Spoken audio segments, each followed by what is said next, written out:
porque en los libros hay todo un mundo por descubrir, sean bienvenidos a Invítame a Leer, el programa de Radio Universidad dedicado a los libros, sus autores y los lectores. ¡Shh! ¡Silencio! Ya vamos a empezar. Yo conocí una vez a un colibrí que estornudaba con las flores, se intoxicaba cuando iba al jardín y le mareaban sus olores. Muy buenos días, amigos y amigas de Radio Universidad.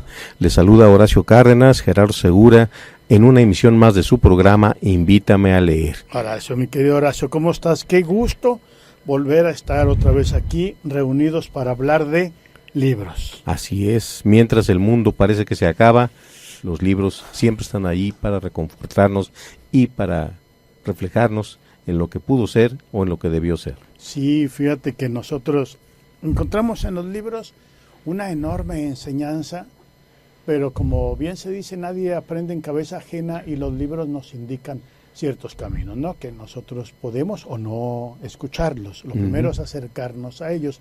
Si los escuchamos podemos estar pues preparados o prevenidos o advertidos. Así es. De lo que pudiera llegar, ¿no? Así es, que de una frase muy reiterativa. Aquellos que no conocen la historia tienden a repetirla. Bueno, ahora sí que uno tiende a pensar que la humanidad, las naciones, México en concreto, siempre siguen un camino ascendente, y viene a resultar que no siempre es así. Nos damos cada afrentazo, cada trancazo, y quienes luego examinan esta clase de cosas dicen, pero si esto ya había ocurrido, ¿cómo es que no tuvimos la agudeza, la curiosidad de examinar cómo se estaban gestando los hechos, los eventos, para hacer una previsión de lo que podía ocurrir? Así es. La historia no es un devenir, eso es una teoría mía que seguramente ya está escrita por ahí, porque nada de lo que se diga aquí es nuevo. La historia no es un devenir, sino un repetir. Así es. Todo lo que estamos viviendo en este momento ya se vivió en México una y otra vez a lo largo del territorio nacional, en distintos momentos, distintas etnias, distintas culturas, distintas ciudades, pero ya se vivió. No estamos testimoniando absolutamente nada nuevo. Lo que me llama la atención es cómo, si ya está registrado en la historia y en los libros, cómo no nos acercamos a ellos como para pues dar un pasito adelante. Y no me refiero a las marchas. Me refiero salvo las marchas intelectuales. Entonces, la marcha de ayer, no tengo nada en contra de ella, y al contrario, aplaudo la marcha de ayer. Me refiero en este caso a la marcha personal de crecimiento. Así es, uno precisamente desearía que fuéramos hacia adelante, pero pues tú dices, ahí está, todo está en los libros, pero quienes deberían acercarse a los libros porque en ellos recae la toma de decisiones, no lo hacen. No lo hacen.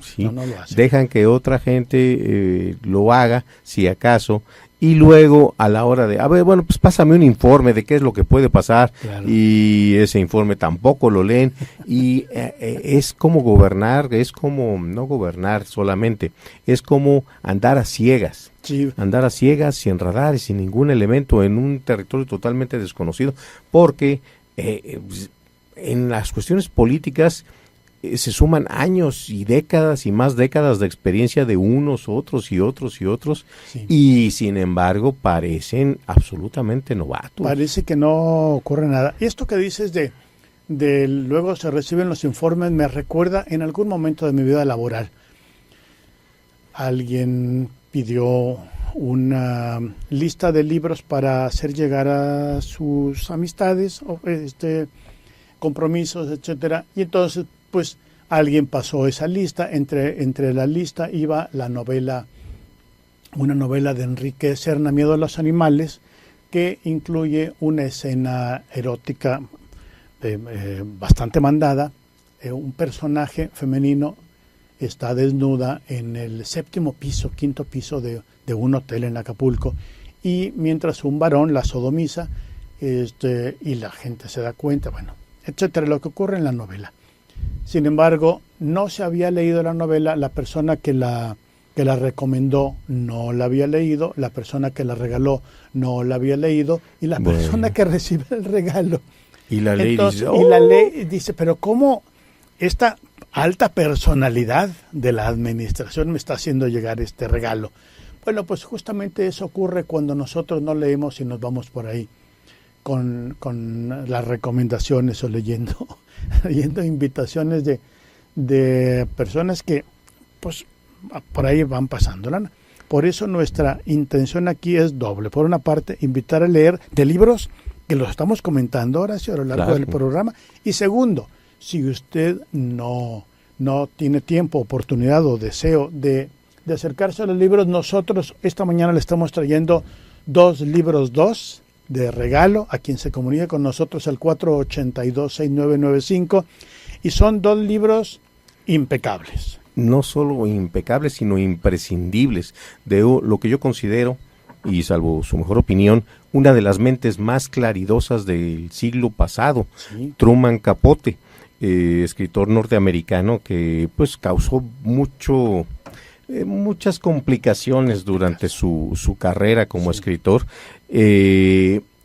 conocido principalmente por un par de obras, A Sangre Fría, que es una obra verdaderamente terrible. Nadie tiene derecho a morirse si no ha leído A Sangre Fría. No, así que si no quiere morirse, bueno, eso lo dejamos aparte. Sí. Pero es una obra interesantísima, cómo se van sucediendo los hechos en torno a un crimen, y luego cómo la justicia trata ese crimen, y cómo la mentalidad de los personajes. Es una obra fantástica. Bueno, esa y otra bastante más light, más ligerita, Desayuno bien, en Tiffany's, claro. Una obra mejor conocida por aquella, por la película, donde sale Humphrey Bogart, si no me equivoco, y Audrey Hepburn. Audrey Hepburn, exactamente. Sí, una obra excelente, la novela y la película a la altura de la novela. Y que, perdóname que te interrumpa, pero Desayuno en Tiffany's tiene una historia oculta, de la cual no vamos a abundar hoy, pero Capote escribe A Sangre Fría de motu propio, porque le interesa muchísimo, y incluso no podemos hablar de que sea la inauguración del periodismo literario en el siglo XX, pero sí que es una obra por lo menos fundamental, es como la piedra de toque para el periodismo narrativo en el siglo XX, y es justamente Sangre Fría. Y como se hace tan famoso, las editoriales lo asediaban y le piden que firme contrato, y entonces él dice, yo no firmo contrato, yo escribo y después ofrezco y publico. Claro. Lo obligaron a escribir, a firmar contrato para justamente Desayuno en Tiffany, y por eso, como tú bien señalabas, es una obra, si no menor, porque cuando un autor es mayor, es mayor. Sí.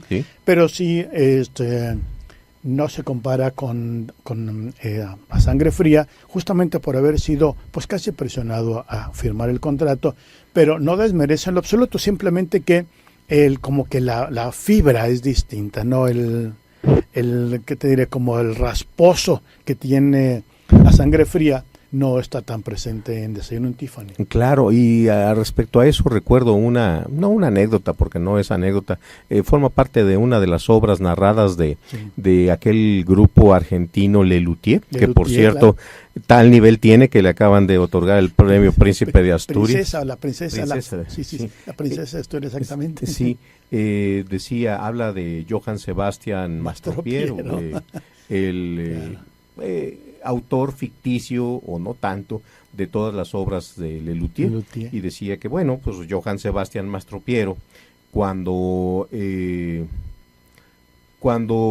escribió obras por contrato, por encargo, sus trabajos eran faltos de alma, bastante mediocres. Sí. En cambio, cuando Johann Sebastian Mastropiero obedeció a su inspiración, no produjo una sola nota. Nada, así es. Así que bueno, también hay autores de esa clase.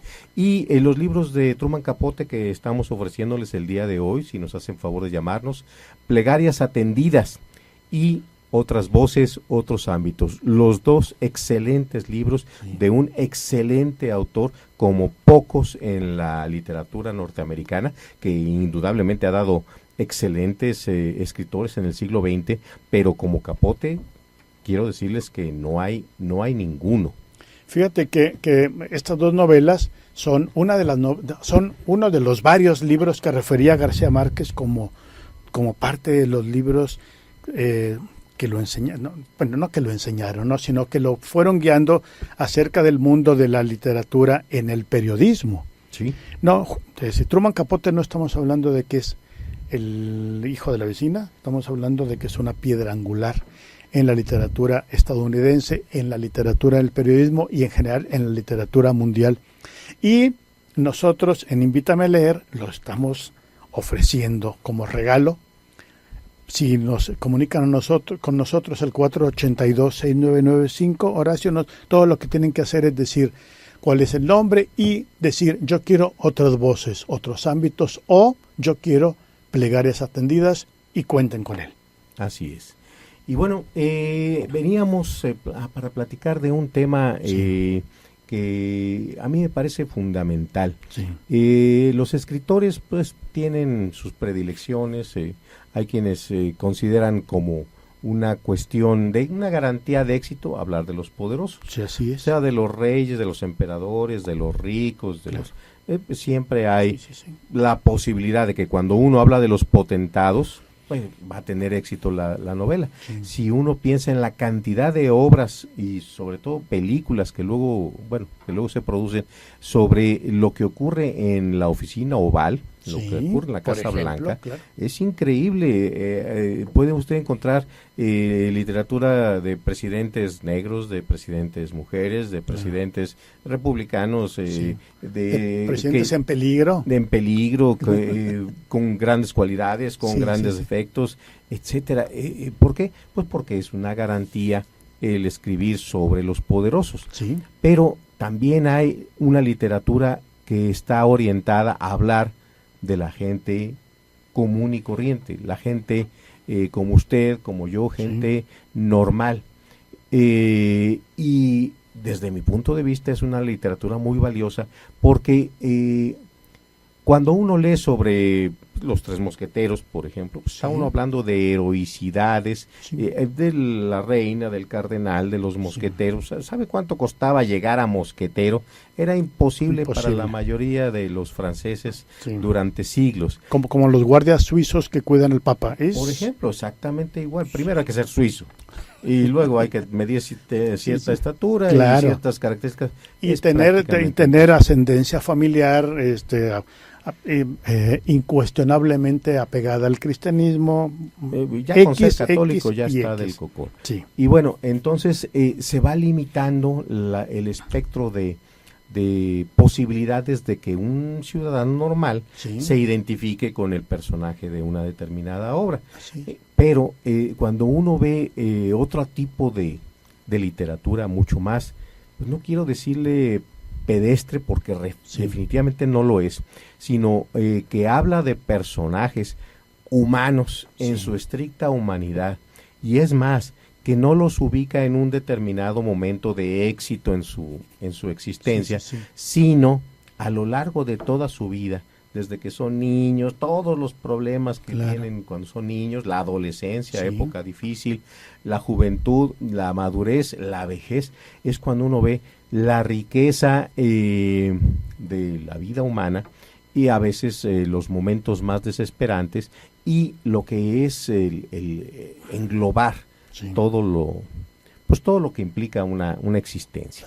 Esa es una literatura muy interesante en la que el autor se juega, ahora sí que su pellejo, su prestigio, sus posibilidades de ser editado y publicado y todo lo demás, porque pues a quién le interesa, a la gente le gusta personajes como Wonder Woman.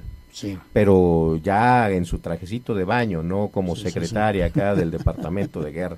No. Entonces, nosotros como seres humanos debemos de conocernos en los libros para vernos reflejados. Si no nos vemos reflejados más que en héroes, pues ve uno que uno es un personaje secundario en Así todas es. las escenas de la vida cotidiana. Y como lo comentabas tú hace un momento respecto de la marcha de ayer, Sí, la gente estuvo allí. así es. Estaba gente políticamente prominente, Sí. gente implicada en el proceso, pero había gente del pueblo. Había una enorme cantidad de personas que de otro modo uno no pensaría. Había, digo, desde personas clase media, clase alta, clase baja, trabajadores. Y hubo, por ejemplo, un momento significativo, Horacio, amigos, a la hora de que la marcha pasa por los comercios, se iba pasando por los comercios en la calle de Allende, salían las personas de los comercios con cartelitos a apoyar a la marcha. Es decir, no me puedo sumar porque estoy en la chamba, pero apoyo. Sí. Gente de todo tipo, señoras. Además hubo un detalle significativo. Iba un buen número de señoras Sí. empujando carriolas con bebés. Ujú. Eso no significa otra cosa más que confío en la paz. Así es. Confío y busco y exijo la paz. La paz. ¿Sí? ¿Qué diferencia de otras marchas que se han dado en que los comercios tienen que cerrar Así es. sus cortinas, los que los tienen por miedo a Sí. lo que el vandalismo, Sí, lo sí, que sí. pueda ocurrir? No, nada de eso. Somos gente civilizada que lo que queremos es civilización y paz, por Y paz. supuesto. Así Claro, es. sí. Paz. Ujú. Entonces, eso fue significativo. Una de los tips que se da en la Ciudad de México para calcular el grado de seguridad o inseguridad de cierto barrio, tú lo sabes, tú eres originario de la Ciudad de México, Horacio, es ver si las mujeres que van por la calle llevan o no llevan zapatos de tacón alto. Ujú. Cuando una mujer va por la calle con zapatos de tacón alto, significa que es un barrio tranquilo y que no está obligada a correr, Así es. que no la van a perseguir, ni mucho menos. Así sean las 10 de la noche, sabemos que está en un lugar relativamente seguro, ¿no? Así es. Y ayer la marcha mostró a muchas mamás, fue realmente impresionante cómo había un número importante de señoras empujando carriolitas Ujú. con niños, familias, personas de la tercera edad que sabían que no iban a ser ni manoseadas, ni empujadas, ni de ninguna manera violentadas. Ujú. Creo que la marcha de ayer fue un voto por la paz. Así es, que es lo que todo el mundo quiere Claro. en Coahuila en este instante. En este momento. Entonces, sí tienes mucha razón, estos personajes son los personajes grises, entre comillas grises, y que es la literatura la que los eleva, digamos, ¿no? Sí, lo saca del contexto general. Sí, les da el claro oscuro de la personalidad, sí. Claro. Perdón, sí. Recuerdo yo un libro que se llama Un árbol crece en Brooklyn. Sí, Es un libro de Betty Smith sí. que data de 1943. Bueno, ¿cuántos libros y cuántos autores no se han perdido entre 1940 y 2017 Sí. de los que no hemos vuelto a saber? así Y en es. cambio este libro, Un árbol crece en Brooklyn, está considerado un clásico Sí. de la literatura norteamericana. Quizá no a la altura de las obras de Capote, pero en una tesitura diferente, porque de lo que habla es inmigrantes, Sí. inmigrantes llegados a la ciudad de Nueva York, Sí.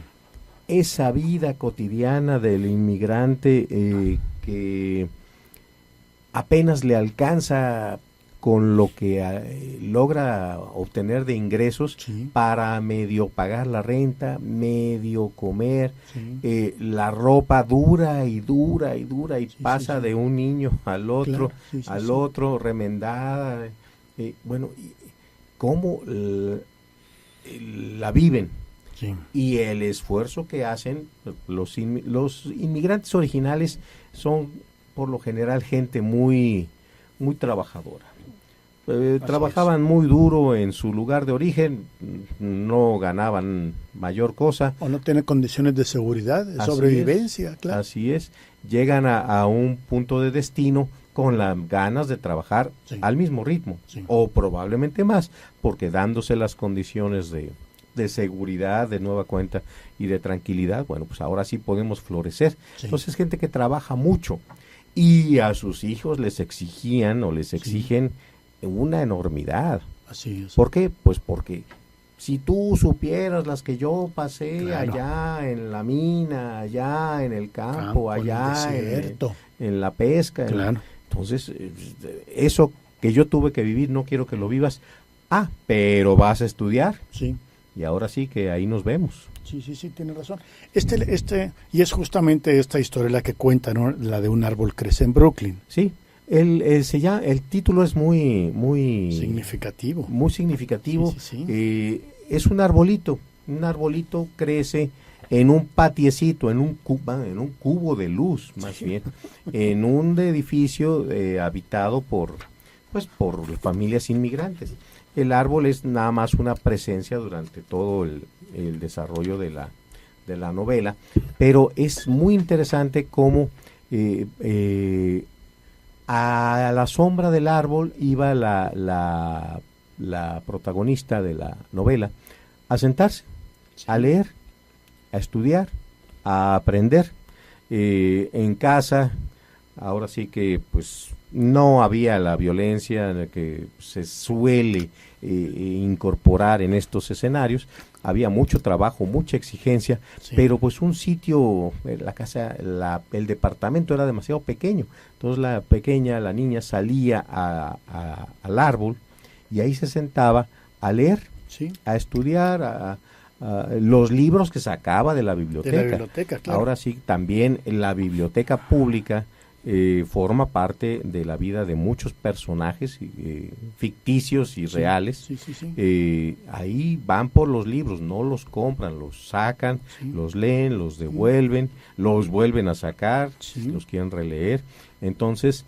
lo dice Bukowski, ¿te acuerdas? Que tú mismo citabas hace un par de programas, 3 programas, aquel poema respecto a las personas que van a educarse a las bibliotecas públicas, el poema que se llama El incendio de un gran sueño, ¿no? Sí. Sobre el incendio de la Biblioteca de Los Ángeles, pública de Los Ángeles. Así es, la tragedia para mucha gente en determinado momento. Y bueno, como esta niña va teniendo problemas, como la mamá pues trabaja, como alguien corteja a la mamá y uno con esa mentalidad de tragedia de las novelas dice, no, es que este es un canijo y va a perjudicar a la mamá y a la niña, al rato sale que es borracho y le pega entonces con esa mentalidad está uno ahí tenebroso, ¿qué es lo que va a ocurrir? Una novela no larga en cuanto a número de páginas, sino larga en cuanto que se hace que uno recorra la vida de la niña y del medio familiar y del hermano y de cómo consigue un primer trabajo contando las palabras en los mensajes del telégrafo, una cosa así y además la felicidad que transmite de un trabajo que uno dice, claro, pues sí, pero era un gran logro para una hija de una familia inmigrante en un medio difícil, etcétera. Tiene razón cuando uno hace lo que le gusta, porque ahora que mencionas esta felicidad de la nena al ser contadora de palabras en el telégrafo, uno está obligado a recordar a este personaje de del amor en tiempos del cólera, ¿no? El de la novela de García Márquez, claro que en la que también, ¿cómo se llama? Se me va el nombre del personaje, en la que también es contratado como telegrafista y es expulsado de ese empleo porque, en palabras de su patrón, yo necesito un telegrafista, no un poeta. Así es. Por la felicidad. ¿Sabe la tristeza que le da a los aspirantes a literatos que le digan, bájale? Por eso. Sí, ese pasaje, cuando uno hace lo que le gusta realmente y lo hace pletórico, se le nota hasta en la manera de caminar. Claro. Horacio, tú sabes. Vamos a una pausa, nada más le recordamos a los amigos los libros que tenemos para regalar. Así es, de Truman Capote, otras voces y otros ámbitos. Hagan favor de llamarnos. Y de Plegarias Atendidas, estamos aquí en el 482-6995. Vamos a una pausa, Horacio. Saca tu separador de páginas porque vamos a hacer una pausa, pero en un momento regresaremos para seguir leyendo.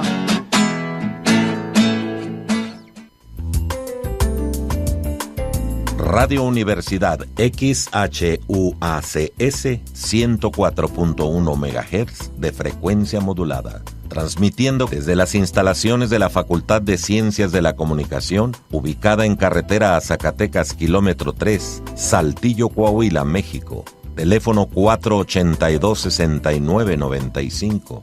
Emisora del Sistema Universitario de Radio de la Universidad Autónoma de Coahuila. Radio Universidad, audioactiva tus ideas.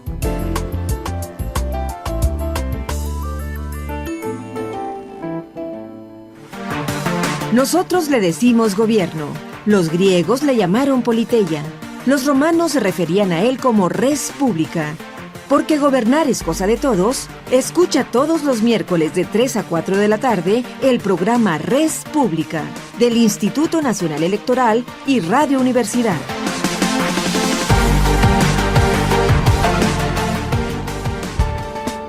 Un novedoso marco de referencia para ver las situaciones de conflicto que enfrentamos día a día. Aprendamos juntos a resolver pacíficamente nuestras diferencias y hablemos en términos sencillos sobre entendimiento, solidaridad, justicia y tolerancia.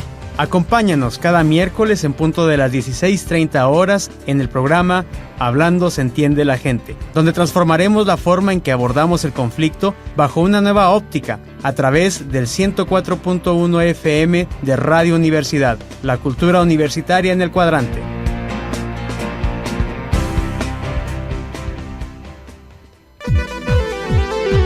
Sumando Voluntades, tu espacio de expresión, un programa radiofónico de integración e información para todos los sectores. Sumando voluntades, voces, opiniones y el quehacer de los sectores sociales en un ejercicio solidario de integración e inclusión.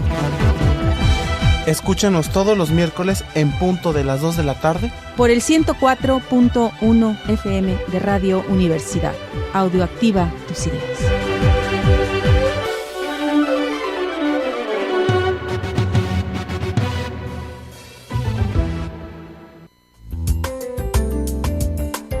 Radio Universidad XHUACS 104.1 MHz de frecuencia modulada, transmitiendo desde las instalaciones de la Facultad de Ciencias de la Comunicación, ubicada en carretera a Zacatecas, kilómetro 3, Saltillo, Coahuila, México. Teléfono 482-6995. Emisora del Sistema Universitario de Radio de la Universidad Autónoma de Coahuila. Radio Universidad, audioactiva tus ideas.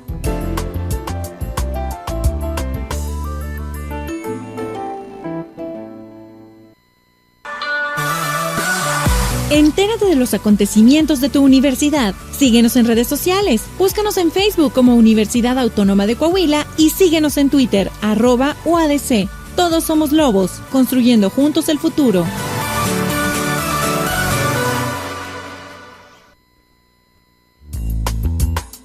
Radio Universidad, XHUACS 104.1 MHz de frecuencia modulada, transmitiendo desde las instalaciones de la Facultad de Ciencias de la Comunicación, ubicada en carretera Zacatecas, kilómetro 3, Saltillo, Coahuila, México. Teléfono 482-6995. Emisora del Sistema Universitario de Radio de la Universidad Autónoma de Coahuila. Radio Universidad, la cultura universitaria en el cuadrante.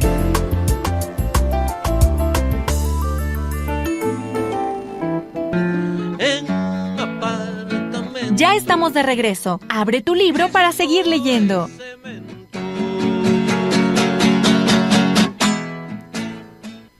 Estamos de regreso en su programa Invítame a leer y Nancy Castañeda nos hace favor de llamarnos para decirnos que ella quiere y se queda con el libro Plegarias de Truman Capote que, bueno, traíamos para regalar. Sí, y todavía tenemos... ¿sí? Otras voces, otros ámbitos también de Truman Capote. Tenemos que decir que están los libros cerrados, sellados. No se trata de libros que nos trajimos de la casa porque ya no los queremos. Eso en correspondencia con el respeto que nos merece nuestro público. Es decir, quizá no necesite decirlo, pero tampoco huelga decir que son libros nuevos, sellados. ¿Cómo se llama que estén con plástico? Sí, empacados, empaquetados, sí. Sí. Bien. Uh-huh. Estabas hablando de ese libro, Horacio, de esta literatura que le da vida a personas, entre comillas, grises. Sí, ¿no? sí. Hay una novela clásica de Gogol que se llama El ingeniero. No es una novela, es un cuento. El ingeniero.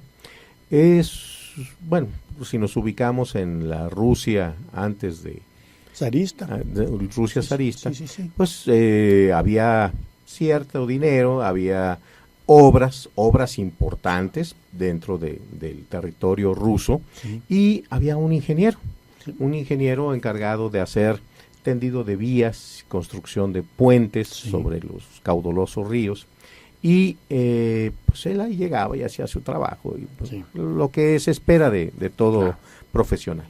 Y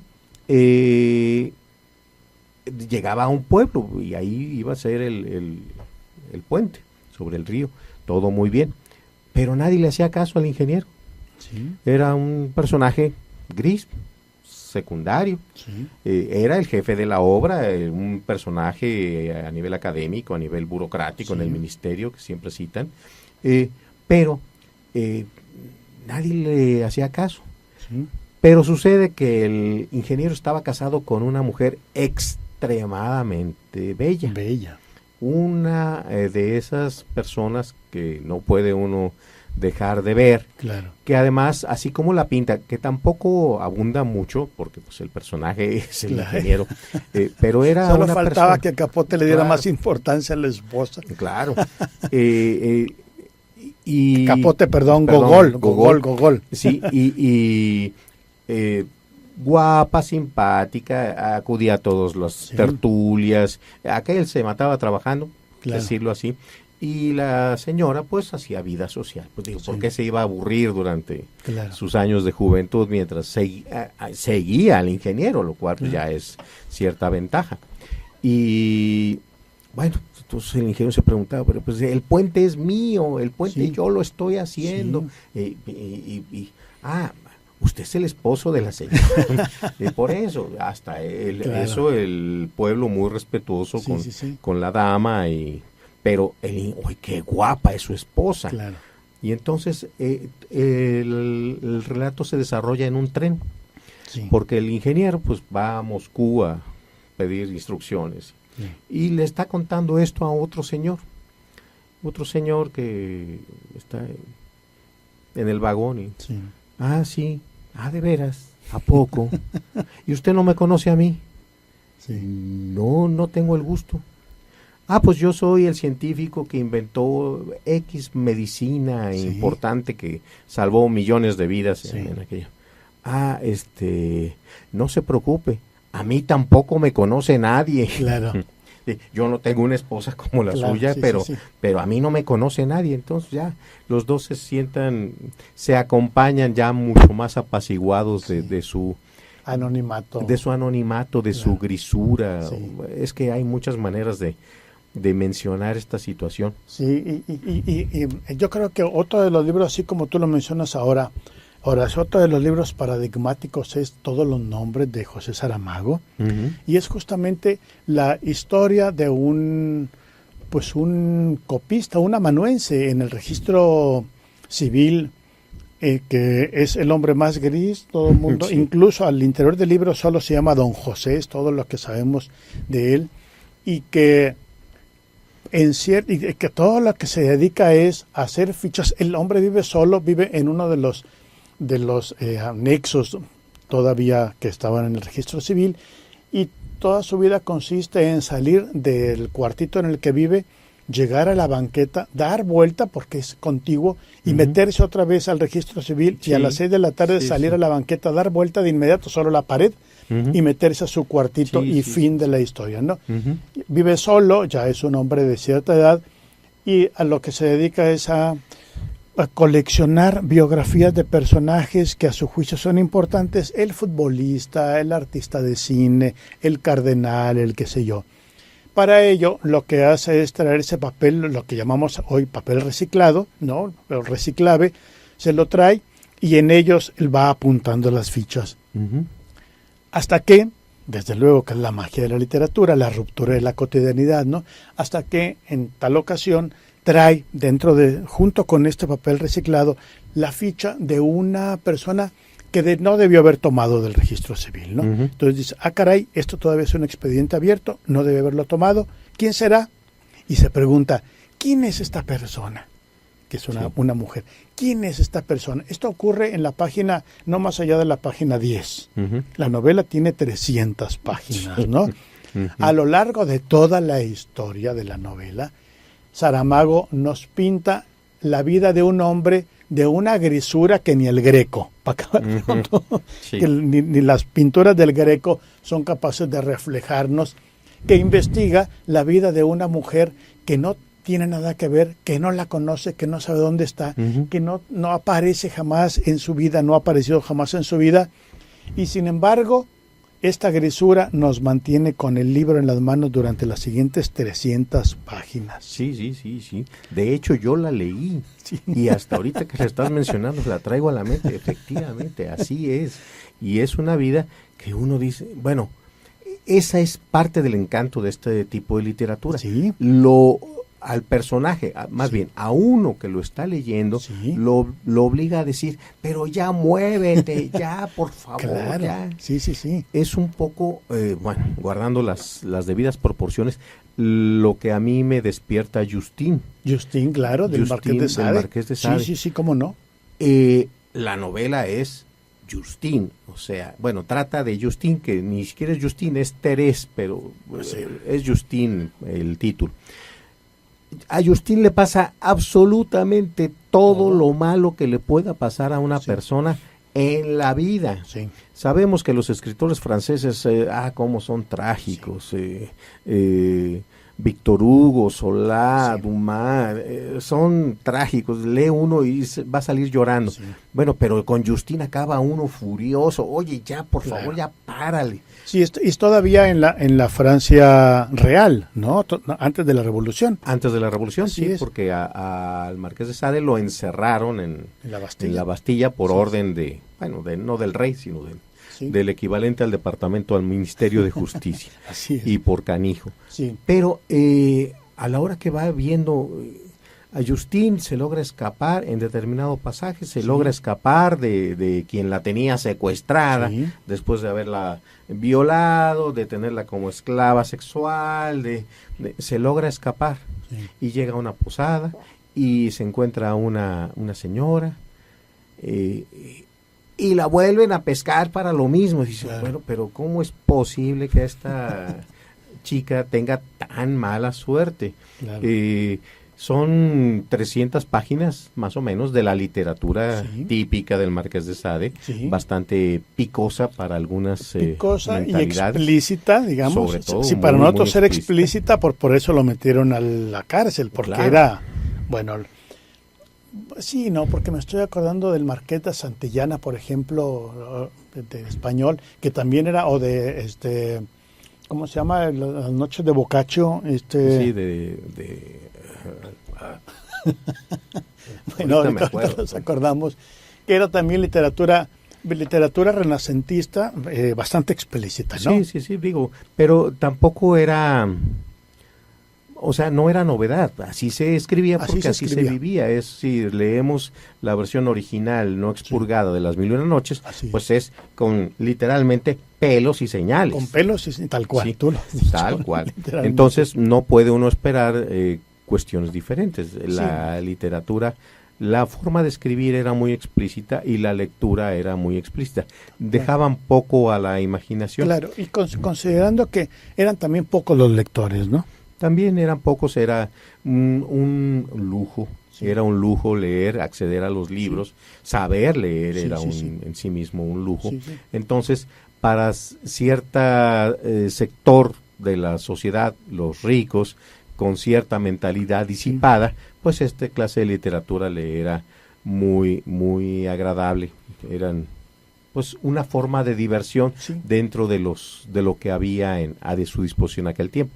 No había Facebook y Twitter en aquellos años. Entonces sí, a través de sus páginas el Marqués de Sade le da vida a un personaje gris como Don José, anónimo completamente, y como muchos años después, ya en el siglo XX, lo hace Carson McCullers esta Sí. escritora estadounidense del centro del Middle, que se llama el centro de los Estados Unidos, con varias novelas, pero específicamente una novela que me llama la atención poderosamente, y es La balada del café triste, Sí, en el que sí. es el encuentro de una joven pues bastante apocado, ¿no? Que llega al pueblo Ujú. y que llega al pueblo en busca de un pariente, y que bueno, si existe o no existe, no sé, es exactamente lo mismo. A nadie le importa este personaje, a nadie tiene por qué importarle, porque no es alto, no es guapo, no es rico, no es inteligente, no es ingenioso, no es un gran artista, no es creador, no es nada. Ujú.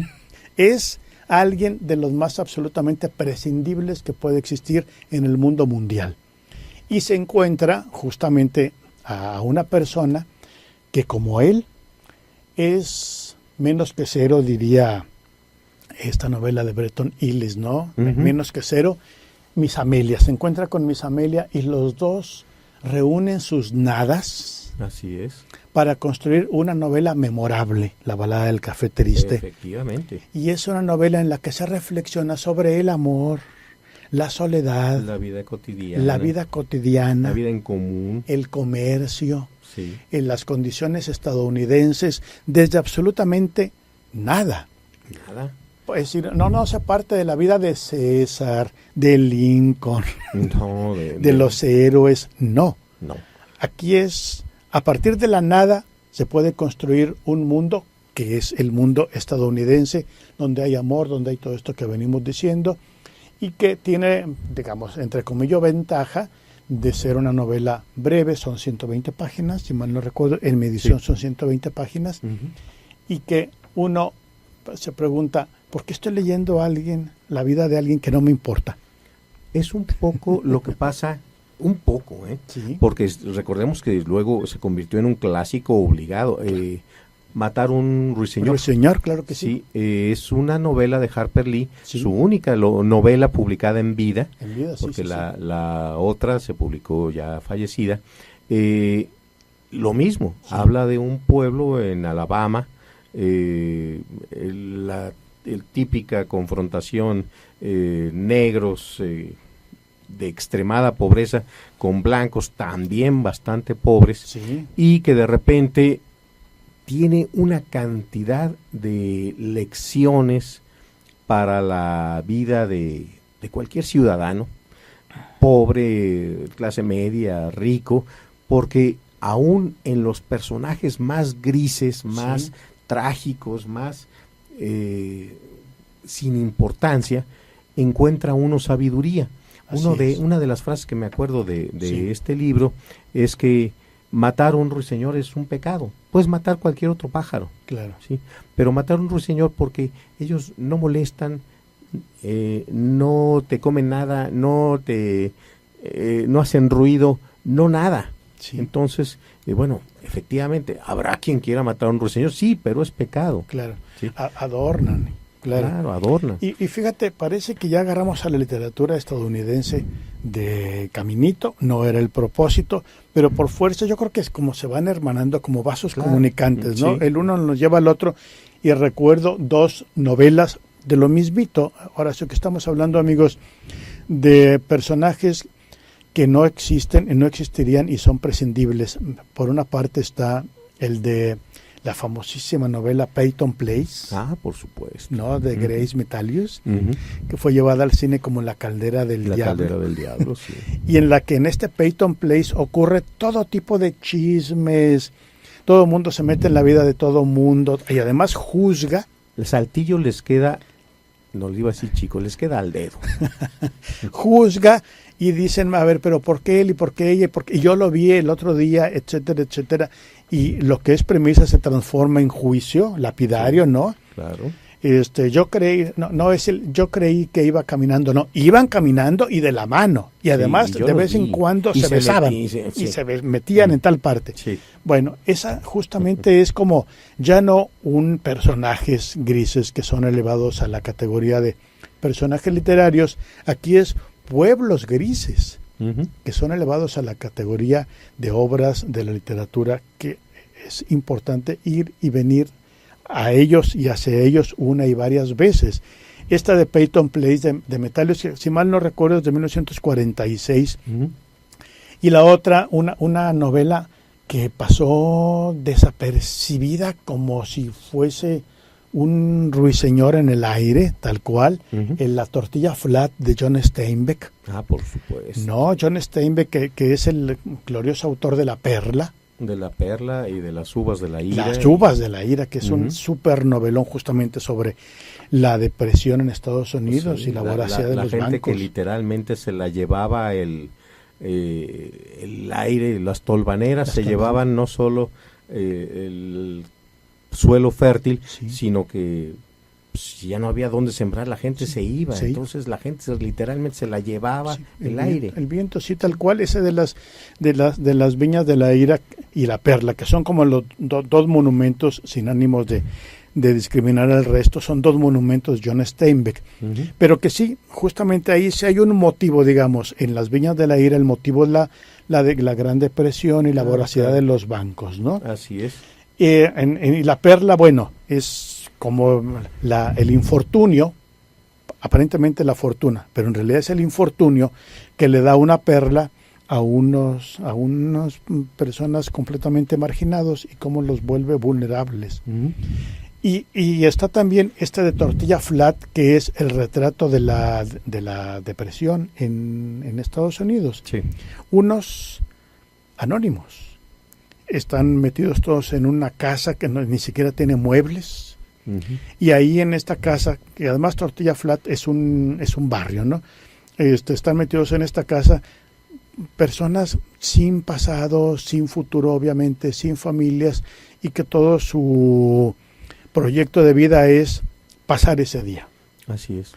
Y esta forma de pasar la vida es lo que se retrata en Tortilla Flat y en otra historia semejante también de John Steinbeck que se llama El Pony Rojo, y que es otro acercamiento a este momento de la depresión estadounidense, y que le puede pasar a las personas que si uno dice pues no existió, no pasa absolutamente nada.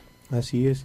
Y bueno, saliendo de los libros, pero regresando a los libros, el caso de gente gris, gris a juicio del resto de la comunidad, nos encontramos un caso que a mí siempre me ha impresionado, y no porque yo me dedique a eso, el caso de María Molinar.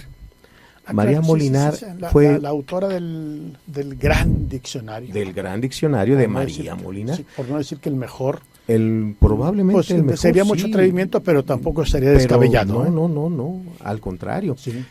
María Molinar fue bibliotecaria toda su vida laboral. En España. Sí.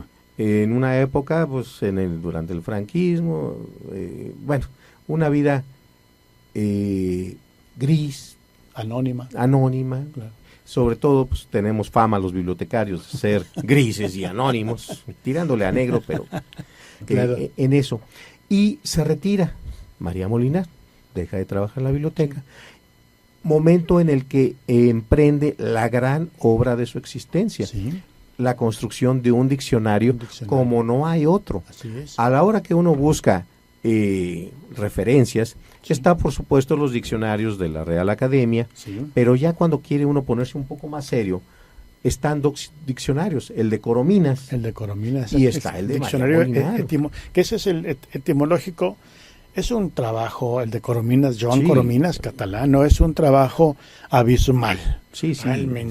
Realmente hay que, si quiere uno conocer el lenguaje, hay que referirse a Corominas. Al diccionario Corominas. Pero también el de María Molinar es un diccionario soberbio, hecho, nadie se lo encargó. No trabajaba para ninguna institución. Su familia se lo echaba en cara un día sí y el otro también. Así es. Era una persona jubilada, o sea, ya descansa, ya... ¿Y por qué? ¿Y por qué? Bueno, necios como bibliotecarios, necios como jubilados bibliotecarios, pero una persona anónima que, como la mayoría de los de la profesión, de repente salta a las más respetadas esferas del ámbito relativamente cerrado de la literatura y la lingüística, porque le da sus buenos golpes a la Real Academia. Así es. Los académicos de la lengua pues son lo que usted ha oído y cosas peores, pero una modesta bibliotecaria se avienta un diccionario como pocos. Sí. Y pues el diccionario de referencia. De referencia. Ni más sí, ni menos. Nada más. Si tiene oportunidad de hojearlo, no es el típico diccionario aburrido. Bueno, ¿y todo eso qué es? UTC, que en este caso es use también como, no tiene nada que ver con partidos políticos. Por favor. No. Entonces es un diccionario amable, ameno, por alguien que vivió, exacto, y que le dice a uno cosas que dice, de veras, es por eso que esto se usa así. Entonces, alguien gris se convierte en alguien brillante, y no estamos hablando de un personaje inventado, sino de alguien real. Sí, alguien real, y yo creo que es la cereza de la lexicografía, el diccionario de María Molinar, por lo menos en español. En español, claro, sí. ¿No? Desde luego es como la cereza de la lexicografía junto con Joan Corominas, como bien lo mencionas. Uh-huh. El diccionario de Joan Corominas lo tienen en la infoteca ahora, ¿sí? Sí, también el de María Molinar. Molinar, ¿no? Sí. Y el de Corominas va ahorita ¿en cuántos tomos ya? ¿En 5 tomos? No lo tengo en la mente cuántos, pero... Empezó como de un tomo y ya ha venido creciendo. No es que él le siga metiendo más palabras, sino que pues va viendo novedades, etcétera, y va creciendo. Es la gran historia de las palabras está en Corominas. Así es. Y bueno, tú me hiciste favor de recomendarme y de prestarme un libro muy interesante, Martin Eden, o Martin Eden. Ese. Otro personaje trágico como Justin, como... ¡Qué barbaridad! Sí, cómo sufre este amigo, Horacio. Porque... quiere ser escritor. Híjole, es como el alter ego de Jack London. Martin Eden es una novela escrita por Jack London. Uh-huh. Deberíamos decir Sir Jack London, que no tuvo ese título, pero por lo menos lo merece. Y es justamente como su alter ego, ¿no? El joven que quiere ser escritor, uh-huh, y todo lo que tiene que hacer. Todo lo que tiene que pasar. Ahora, digo, porque ese lo lee uno y manda los originales de las revistas. En Estados Unidos hace, digamos, un siglo. Las revistas le contestan. Bueno, no le contestan, le regresan el original sin comentario. Sí. Alguno que otro editor le contesta, no sirve. Punto. Y dice uno, pero allá... Aquí uno manda las cosas y como si hubieran caído en un agujero negro de esos a nivel cósmico, porque no obtiene uno respuesta de nada. Sí. Va uno a preguntar, oiga, señor don editor, y eso no me acuerdo. Claro. Pero mire, aquí le traigo otra copia. De todos no me acuerdo y lo tiran ahí mismo. Sí, tal cual. Es tal un cual. Sufrir de este Martin Eden. De Martin Eden, sí. Que dice uno, caray, qué voluntad de perseverar y de seguir y de esa es mi vocación, de no rendirse, porque los personajes de esta clase de literatura tienen una intencionalidad. Sí. Existen para seguir existiendo y para dar una lección de vida. Sí. Ante todo, eso. La vida es dura, sí, pero podemos sobreponernos a ella. Hay una frase que dice Ruth, que es la mujer amada, y después la pareja de Martin Eden, ¿no? Hay una frase que dice Ruth, y que yo creo que ahí está sintetizado todo el trabajo de Martin Eden, que tenía que quedarse en su casa literalmente en calzoncillos porque empeñaba el pantalón. Para que con ese dinero pudiera pagar la renta de la máquina de escribir. Uh-huh. Y con el texto que salía de ahí, enviarlo a una revista a ver si se lo publicaban. Y pagaban, cosa que es verdaderamente milagrosa. Pagaban de a 2 centavos la palabra. Hecho, te iba a comentar porque en otra sección del libro dice que le pagaron su primer pago, pero en vez de ser de $50 fue de 5 porque no pagaban de a centavo la palabra, pagaban de a 10 palabras por centavo. Por centavo, así es. Digo, bueno, y él hacía sus cuentas, pero es que no voy a poder vivir de esto. Claro. si estuviera en México. Sí, no, jamás. No, jamás. Jamás. Entonces, esta frase que dice Ruth, dice, y abro comillas, las mentes limitadas solo reconocen limitaciones en los demás. No reconocen, las mentes ilimitadas, solo reconocen limitaciones en los demás, no en sí mismo. No. Y es justamente lo que hace Martin Eden. Se siente y se pone a escribir hasta el final. Así es. Horacio, nos quedamos con otras voces, otros ámbitos, Truman Capote para la próxima edición. Y Nancy Castañeda, si nos hace favor de pasar aquí a la cabina de Radio Universidad por su libro Plegarias. Es todo el día, puede pasar por él. Amigos, muchas gracias, Horacio. Nos escuchamos la próxima semana, Gerardo Segura. Hasta entonces. Hasta entonces. Y la vida transforma. Por hoy se nos ha agotado el tiempo, pero no las palabras. No olvides que tenemos una cita el próximo miércoles a las 11 de la mañana para seguir leyendo, hablando de libros y de lectores. Nos escuchamos aquí en Radio Universidad. Sí. Es un poco, guardando las debidas proporciones, lo que a mí me despierta Justín. Justín, claro, del Marqués de Sade. Marqués de Sade. Sí, cómo no. La novela es Justín, o sea, trata de Justín, que ni siquiera es Justín, es Terés, pero es Justín el título.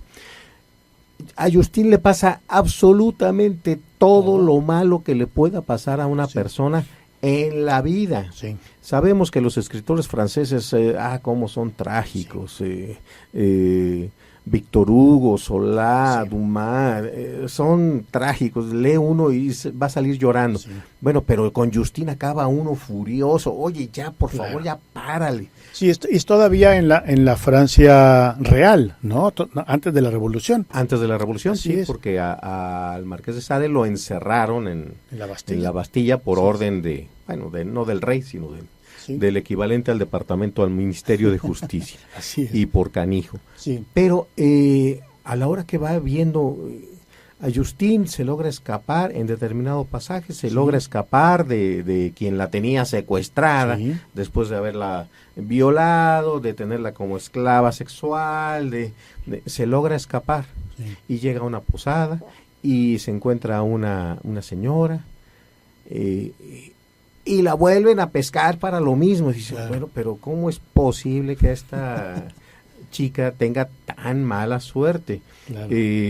Son 300 páginas más o menos de la literatura típica del Marqués de Sade, bastante picosa para algunas picosa y explícita, digamos. Sobre todo, sí, para nosotros ser explícita, por eso lo metieron a la cárcel, porque era, sí, no, porque me estoy acordando del Marqués de Santillana, por ejemplo, de español, que también era, o de, ¿cómo se llama? Las noches de Boccaccio. Sí, ahorita nos acordamos que era también literatura renacentista, bastante explícita, ¿no? Sí, digo, pero tampoco era... O sea, no era novedad, así se escribía porque así se vivía. Es si leemos la versión original no expurgada de Las Mil y Una Noches, pues es con literalmente pelos y señales. Con pelos y tal cual. Sí, tú lo has dicho, tal cual. Entonces no puede uno esperar cuestiones diferentes. La literatura, la forma de escribir era muy explícita y la lectura era muy explícita. Dejaban poco a la imaginación. Claro, y considerando que eran también pocos los lectores, ¿no? También eran pocos, era un lujo, era un lujo leer, acceder a los libros, saber leer en sí mismo un lujo. Entonces, para cierto sector de la sociedad, los ricos, con cierta mentalidad disipada, pues esta clase de literatura le era muy, muy agradable. Eran pues una forma de diversión dentro de lo que había a de su disposición en aquel tiempo. No había Facebook y Twitter en aquellos años. Entonces sí, a través de sus páginas el Marqués de Sade le da vida a un personaje gris como Don José, anónimo completamente, y como muchos años después, ya en el siglo XX, lo hace Carson McCullers, esta escritora estadounidense del centro del Middle, que se llama el centro de los Estados Unidos, con varias novelas, pero específicamente una novela que me llama la atención poderosamente, y es La balada del café triste, en el que es el encuentro de una joven pues bastante apocado, ¿no? Que llega al pueblo y que llega al pueblo en busca de un pariente, y que bueno, si existe o no existe, no sé, es exactamente lo mismo. A nadie le importa este personaje, a nadie tiene por qué importarle, porque no es alto, no es guapo, no es rico, no es inteligente, no es ingenioso, no es un gran artista, no es creador, no es nada. Es alguien de los más absolutamente prescindibles que puede existir en el mundo mundial. Y se encuentra justamente a una persona que, como él, es menos que cero, diría esta novela de Bretton Ellis, ¿no? Menos que cero, Miss Amelia. Se encuentra con Miss Amelia y los dos reúnen sus nadas. Así es. Para construir una novela memorable, La balada del café triste. Efectivamente. Y es una novela en la que se reflexiona sobre el amor, la soledad, la vida cotidiana, la vida en común, el comercio, en las condiciones estadounidenses, desde absolutamente nada. Es decir, no hace parte de la vida de César, de Lincoln, de los héroes, no. Aquí es, a partir de la nada, se puede construir un mundo que es el mundo estadounidense, donde hay amor, donde hay todo esto que venimos diciendo, y que tiene, digamos, entre comillas, ventaja de ser una novela breve. Son 120 páginas, si mal no recuerdo, en mi edición son 120 páginas, y que uno se pregunta, ¿por qué estoy leyendo a alguien, la vida de alguien que no me importa? Es un poco lo que pasa, porque recordemos que luego se convirtió en un clásico obligado. Matar un ruiseñor. Ruiseñor, claro que sí. Es una novela de Harper Lee, su única novela publicada en vida, porque la otra se publicó ya fallecida. Lo mismo, habla de un pueblo en Alabama, la típica confrontación, negros de extremada pobreza con blancos también bastante pobres, y que de repente tiene una cantidad de lecciones para la vida de cualquier ciudadano, pobre, clase media, rico, porque aún en los personajes más grises, más trágicos, más sin importancia, encuentra uno sabiduría. Una de las frases que me acuerdo de este libro es que matar un ruiseñor es un pecado. Puedes matar cualquier otro pájaro, ¿sí?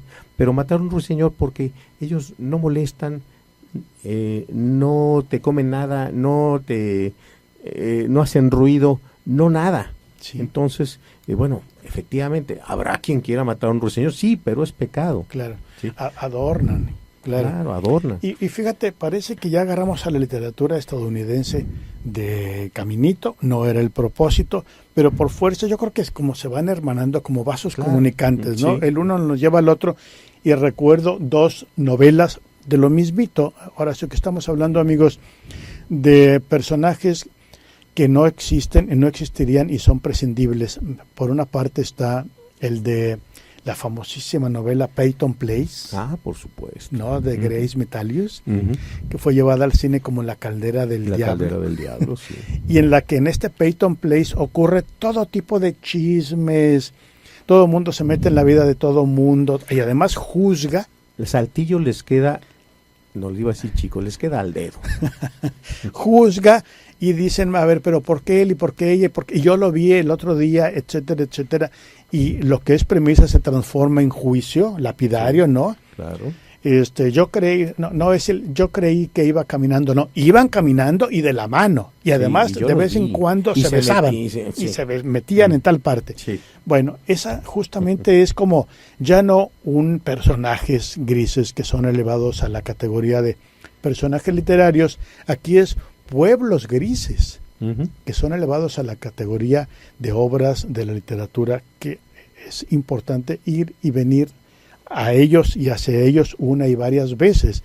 Esta de Peyton Place de Metalius, si mal no recuerdo, es de 1946, y la otra, una novela que pasó desapercibida como si fuese un ruiseñor en el aire, tal cual, en la tortilla flat de John Steinbeck. Ah, por supuesto. No, John Steinbeck, que es el glorioso autor de La Perla. De La Perla y de Las Uvas de la Ira. Las Uvas de la Ira, que es un súper novelón justamente sobre la depresión en Estados Unidos y la voracidad de los gente bancos. Que literalmente se la llevaba el aire, las tolvaneras se llevaban no solo el suelo fértil, sino que si ya no había dónde sembrar, la gente se iba. Entonces la gente literalmente se la llevaba el aire. El viento, sí, tal cual, ese de las viñas de la Ira y La Perla, que son como los dos monumentos, sin ánimos de discriminar al resto, son dos monumentos John Steinbeck,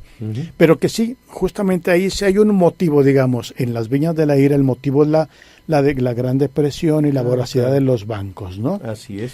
En La Perla, bueno, es como el infortunio, aparentemente la fortuna, pero en realidad es el infortunio que le da una perla a unas personas completamente marginados y cómo los vuelve vulnerables.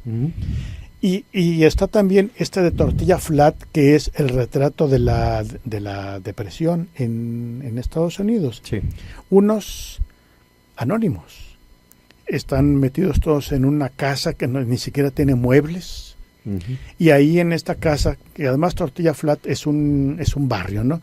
Están metidos en esta casa personas sin pasado, sin futuro, obviamente, sin familias, y que todo su proyecto de vida es pasar ese día. Así es. Y esta forma de pasar la vida es lo que se retrata en Tortilla Flat y en otra historia semejante también de John Steinbeck, que se llama El Pony Rojo, y que es otro acercamiento a este momento de la depresión estadounidense, y que le puede pasar a las personas que si uno dice pues no existió, no pasa absolutamente nada. Así es. Y bueno, saliendo de los libros, pero regresando a los libros, el caso de gente gris, gris a juicio del resto de la comunidad, nos encontramos un caso que a mí siempre me ha impresionado, y no porque yo me dedique a eso, el caso de María Molinar. María Molinar fue la autora del gran diccionario. Del gran diccionario de María Molinar. Por no decir que el mejor. Probablemente pues, el mejor, sería mucho atrevimiento, pero tampoco sería descabellado. No, al contrario. María Molinar fue bibliotecaria toda su vida laboral. En España. Sí. En una época, pues durante el franquismo, una vida gris, anónima. Claro. Sobre todo, pues tenemos fama los bibliotecarios de ser grises y anónimos, tirándole a negro, pero claro. En eso. Y se retira María Molinar, deja de trabajar en la biblioteca, momento en el que emprende la gran obra de su existencia, la construcción de un diccionario como no hay otro. Así es. A la hora que uno busca referencias, está por supuesto los diccionarios de la Real Academia, pero ya cuando quiere uno ponerse un poco más serio, están dos diccionarios, el de Corominas, y está el de diccionario María Molinar. que ese es el etimológico. Es un trabajo, el de Corominas, Corominas, catalán, no es un trabajo abismal.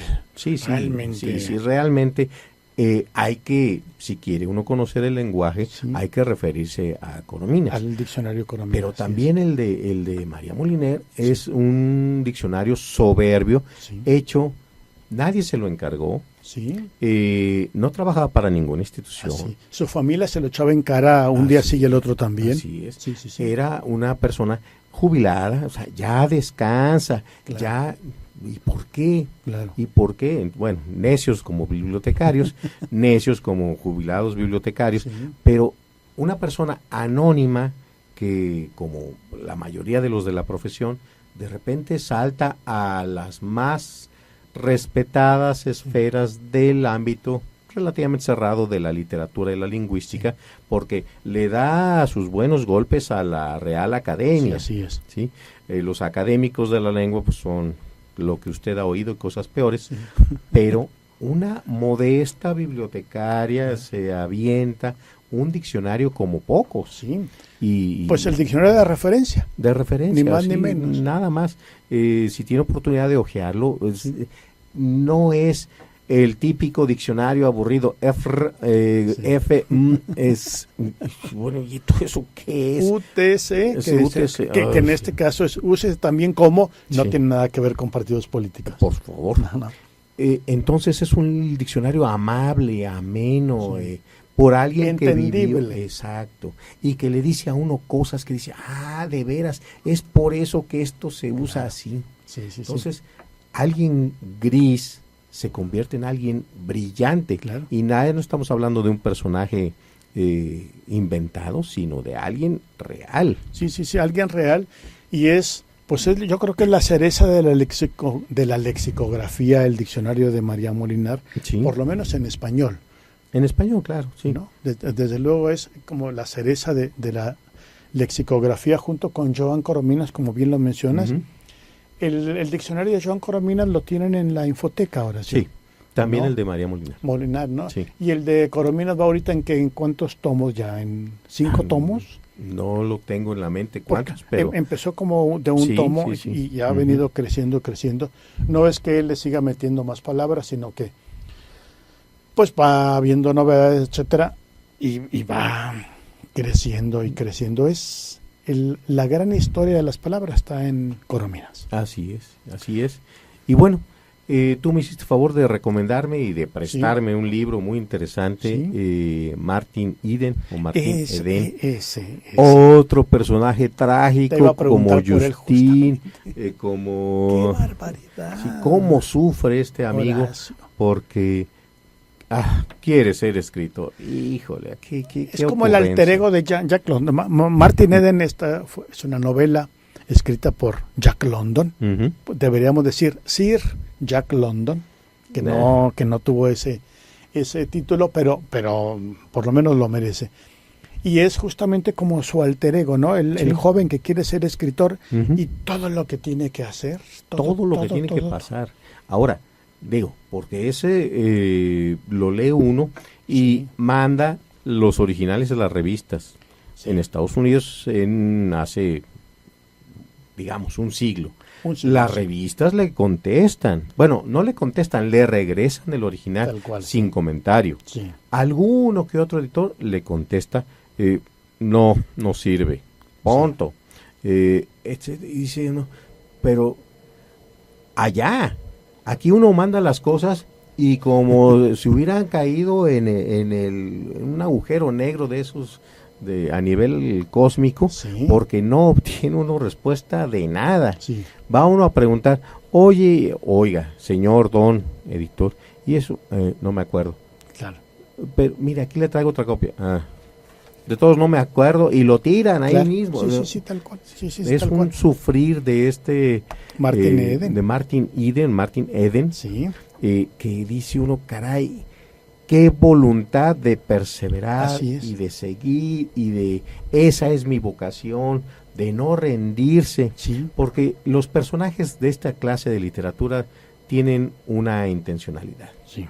Existen para seguir existiendo y para dar una lección de vida. Sí. Ante todo, eso. La vida es dura, sí, pero podemos sobreponernos a ella. Hay una frase que dice Ruth, que es la mujer amada, y después la pareja de Martin Eden, ¿no? Hay una frase que dice Ruth, y que yo creo que ahí está sintetizado todo el trabajo de Martin Eden, que tenía que quedarse en su casa literalmente en calzoncillos porque empeñaba el pantalón. Para que con ese dinero pudiera pagar la renta de la máquina de escribir. Uh-huh. Y con el texto que salía de ahí, enviarlo a una revista a ver si se lo publicaban. Y pagaban, cosa que es verdaderamente milagrosa. Pagaban de a 2 centavos la palabra. De hecho, te iba a comentar porque en otra sección del libro dice que le pagaron su primer pago, pero en vez de ser de $50 fue de 5 porque no pagaban de a centavo la palabra, pagaban de a 10 palabras por centavo. Por centavo, así es. Digo, bueno, y él hacía sus cuentas, pero es que no voy a poder vivir de esto. Claro. Si estuviera en México. Sí, no, jamás. No, jamás. Jamás. Entonces, esta frase que dice Ruth, dice, y abro comillas, las mentes limitadas solo reconocen limitaciones en los demás. No reconocen, las mentes ilimitadas, solo reconocen limitaciones en los demás, no en sí mismo. No. Y es justamente lo que hace Martin Eden. Se siente y se pone a escribir hasta el final. Así es. Horacio, nos quedamos con otras voces, otros ámbitos. Truman Capote para la próxima edición. Y Nancy Castañeda, si nos hace favor de pasar aquí a la cabina de Radio Universidad por su libro Plegarias. Es todo el día, puede pasar por él. Amigos, muchas gracias, Horacio. Nos escuchamos la próxima semana, Gerardo Segura. Hasta entonces. Hasta entonces. Y la vida transforma. Por hoy se nos ha agotado el tiempo, pero no las palabras. No olvides que tenemos una cita el próximo miércoles a las 11 de la mañana para seguir leyendo, hablando de libros y de lectores. Nos escuchamos aquí en Radio Universidad. Sí. Era una persona jubilada, o sea, ya descansa, claro. Ya... ¿Y por qué? Claro. ¿Y por qué? Bueno, necios como bibliotecarios, necios como jubilados bibliotecarios, sí. Pero una persona anónima que, como la mayoría de los de la profesión, de repente salta a las más respetadas esferas del ámbito relativamente cerrado de la literatura y la lingüística, porque le da sus buenos golpes a la Real Academia. Sí, así es. ¿Sí? Los académicos de la lengua pues son lo que usted ha oído y cosas peores, sí. Pero una modesta bibliotecaria se avienta un diccionario como pocos. Sí. Y pues el diccionario de referencia. De referencia. Ni más sí, ni menos. Nada más. Si tiene oportunidad de hojearlo, no es el típico diccionario aburrido. Es bueno, ¿y todo eso qué es? UTC, que en este caso es use también como no tiene nada que ver con partidos políticos. Por favor. No. Entonces es un diccionario amable, ameno, por alguien entendible. Que vivió, exacto, y que le dice a uno cosas que dice, de veras, es por eso que esto se usa así. Sí. Entonces, alguien gris se convierte en alguien brillante, claro. Y no estamos hablando de un personaje inventado, sino de alguien real. Sí, alguien real, y es, pues yo creo que es la cereza de la lexicografía, el diccionario de María Molinar, sí. Por lo menos en español. En español, claro, sí. ¿No? Desde luego es como la cereza de la lexicografía junto con Joan Corominas, como bien lo mencionas. Uh-huh. El diccionario de Joan Corominas lo tienen en la infoteca ahora, ¿sí? Sí, también, ¿no? El de María Molinar. Molinar, ¿no? Sí. Y el de Corominas va ahorita en cuántos tomos ya, ¿en 5 tomos? No lo tengo en la mente cuántos, pero... Empezó como de un tomo y ha venido creciendo. No es que él le siga metiendo más palabras, sino que pues va viendo novedades, etcétera, y va creciendo.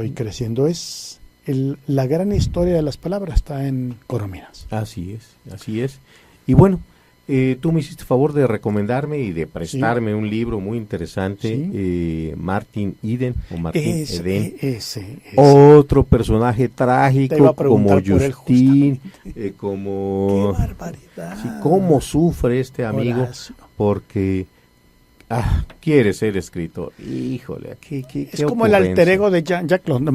Martin Eden es una novela escrita por Jack London. Uh-huh. Deberíamos decir Sir Jack London, que no tuvo ese título, pero por lo menos lo merece.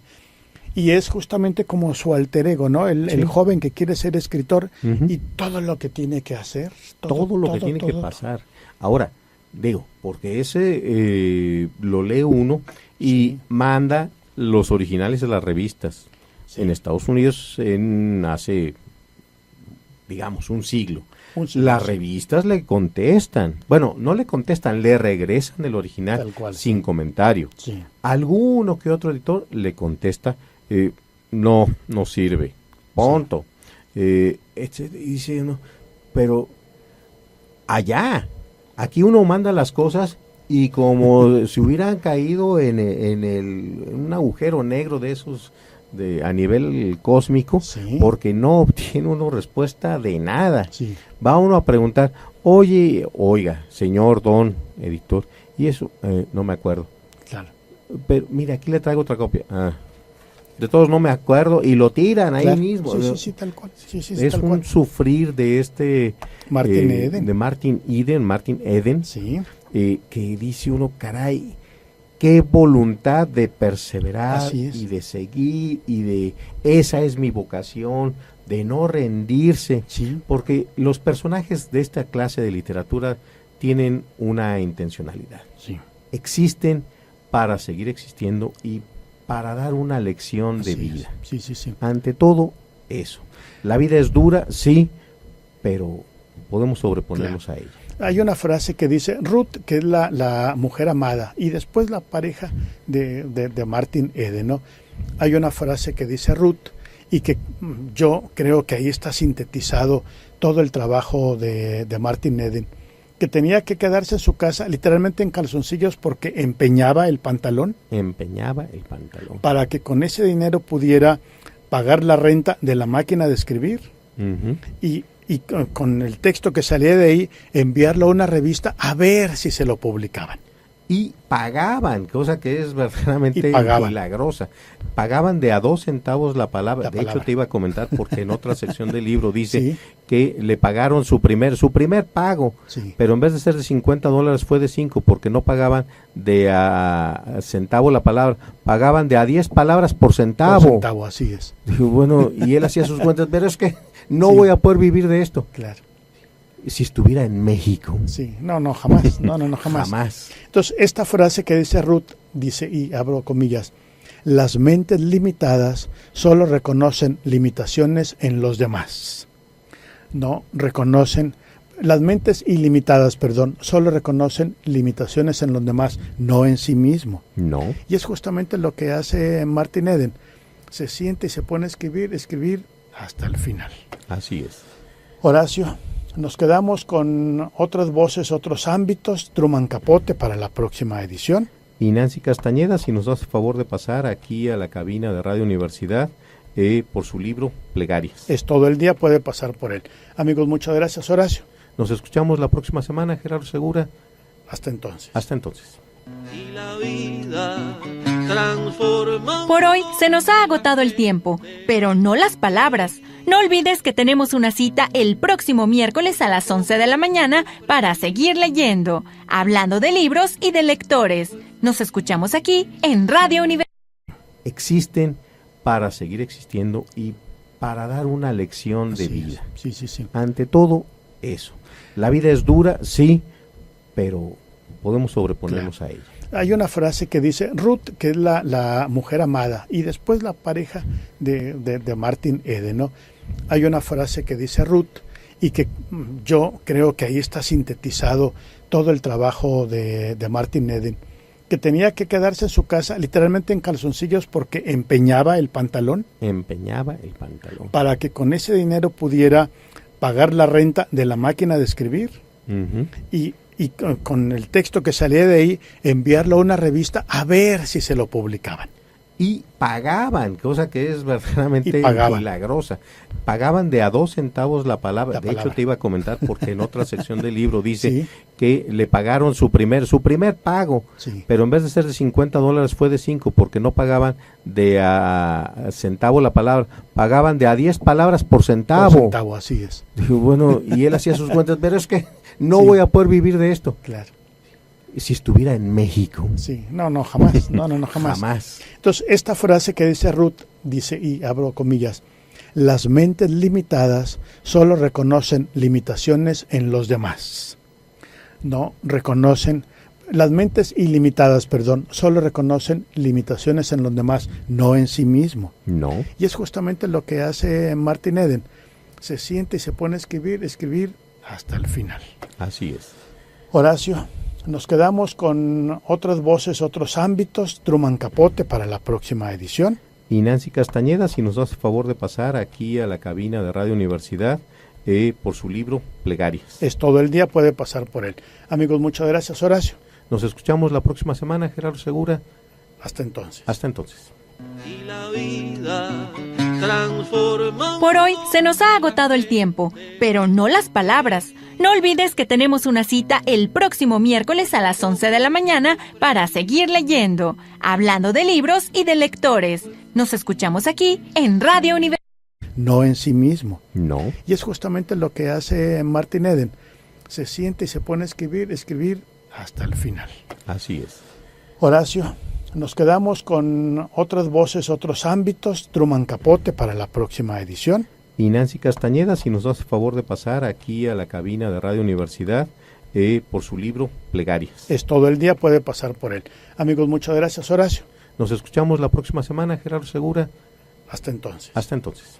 Y la vida transforma. Por hoy se nos ha agotado el tiempo, pero no las palabras. No olvides que tenemos una cita el próximo miércoles a las 11 de la mañana para seguir leyendo, hablando de libros y de lectores. Nos escuchamos aquí en Radio Universidad. Por hoy se nos ha agotado el tiempo, pero no las palabras. No olvides que tenemos una cita el próximo miércoles a las 11 de la mañana para seguir leyendo, hablando de libros y de lectores. Nos escuchamos aquí en Radio Universidad. Seguir leyendo, hablando de libros y de lectores. Nos escuchamos aquí en Radio Universidad. Escuchamos aquí en Radio Universidad.